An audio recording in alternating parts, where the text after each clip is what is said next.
आपको पता है कि जिस तरह तोशाखाना केस ट्रायल जो है जल्दी चलाया गया, पहले दिन, फिर घंटे और फिर मिनट्स के अंदर वो फैसला आया, इसी तरह इस ट्रायल को भी चलाया जा रहा है। उसकी रीज़न ये है कि एक तरफ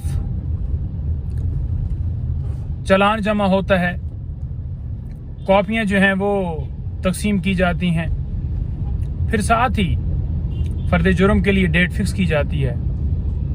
और आज फिर वही हुआ कि फर्द जुर्म जो है लगा दिया गया है।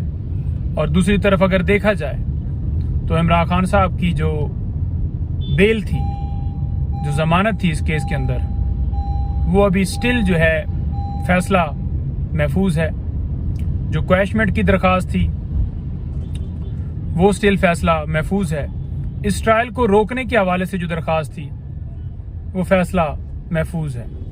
तो पहले नीचे केस की समाअत नहीं की जाती, यानी कि ट्रायल कोर्ट के सामने जमानत की दरखास्त के ऊपर कि जज साहब छुट्टी पर हैं और ड्यूटी जज साहब भी अवेलेबल नहीं होते, और फिर ऊपर यही प्रोसीडिंग्स की जाती हैं।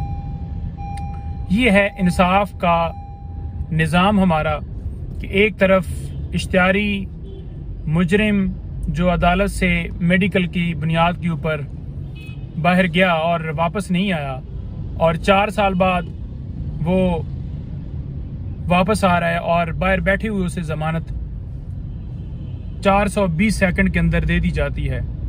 और दूसरी तरफ एक बेगुनाह बेकसूर हमारी कौम का हीरो जिसको अंदर जो है डाल दिया गया है और उसकी जमानत के ऊपर, उसकी क्वैशमेंट के ऊपर फैसला जो है वो दिया नहीं जा रहा, और ट्रायल को जल्दी से जल्दी कंक्लूड करके सज़ा की तरफ लेकर जाना चाह रहे हैं। तो मैं तो ये समझता हूँ कि आज जो है फर्द जुर्म लगाने की भी ज़रूरत नहीं थी, सीधे ही फैसला जो है वो हाथ में लिख कर दे दिया जाता कि ये आपको सज़ा है। क्योंकि जो फेयर ट्रायल है वो तो हो नहीं रहा, ड्यू प्रोसेस आईने पाकिस्तान कहता है, लेकिन नहीं हो रहा। ये इस तरह से सीक्रेट तरीके से कार्रवाई जेल के अंदर चलाई जा रही है जिसमें न कभी गिरफ्तारी का हमें पता चला, न कभी रिमांड का पता चला, और इसी तरह से एक बंद कमरे के अंदर छुपाकर, कौम से छुपाकर, मीडिया वालों की एक्सेस नहीं है,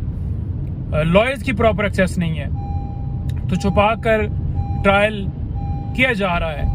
हम इसलिए कहते थे कि ये ओपन हो ताकि जो इंसाफ के तकाजे हैं वो पूरे हों और साफ शफाफ। ये कैसे फेयर ट्रायल कहा जा सकता है जब इस तरह से कार्रवाई की जाएगी और जो हक है, कानून जो देता है हक, वो हमारा हक सलब किया जाएगा।